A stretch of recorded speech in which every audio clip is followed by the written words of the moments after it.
విజయవాడ పరిసర గ్రామాల ప్రజలు వెన్నులో వణుకు పుట్టించిన బుడమేరుపై ఓ దుష్ప్రచారం బాగా వైరల్ అవుతోంది. బుడమేరుకు మళ్లీ వరద అంటూ కొందరు తప్పుడు ప్రచారం చేస్తున్నారు. దీంతో ప్రజలు భయాందోళనకు గురవుతున్నారు. ఈ నేపథ్యంలో ఎన్టీఆర్ జిల్లా కలెక్టర్ డాక్టర్ సృజన స్పందించారు. బుడమేరుకు మళ్లీ వరదంటూ వస్తున్న వదంతులు నమ్మవద్దని స్పష్టం చేశారు. బుడమేరులో ప్రమాదకర స్థాయిలో నీళ్లు లేవన్నారు. బుడమేరుకు మళ్లీ వరద వస్తే ముందుగానే సమాచారం అందిస్తామని కలెక్టర్ స్పష్టం చేశారు.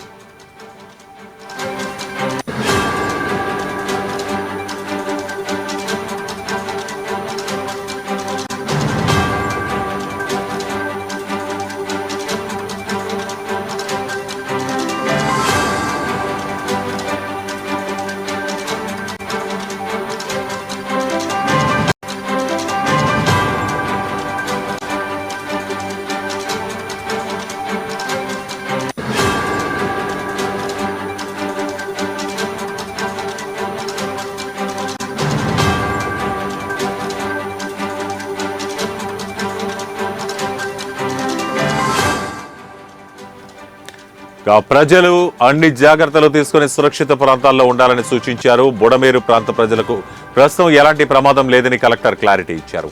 తప్పుడు ప్రచారాలను నమ్మవద్దని, ధైర్యంగా ఉండాలని కలెక్టర్ చెప్పారు. అదేవిధంగా ప్రకాశం బ్యారేజీకి కూడా వరద ప్రవాహం తగ్గిందని, బుధవారం రాత్రి 8 గంటలకు 3,08,083 క్యూసెక్కులు డిశ్చార్జ్ ఉందని తెలిపారు.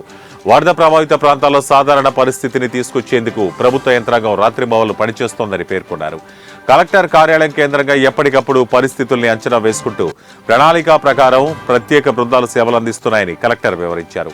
ఆహారం, స్వచ్ఛమైన తాగునీరు, అవసరమైన మందుల వంటివి అందిస్తున్నామని ఎన్టీఆర్ జిల్లా కలెక్టర్ డాక్టర్ సృజన తెలిపారు.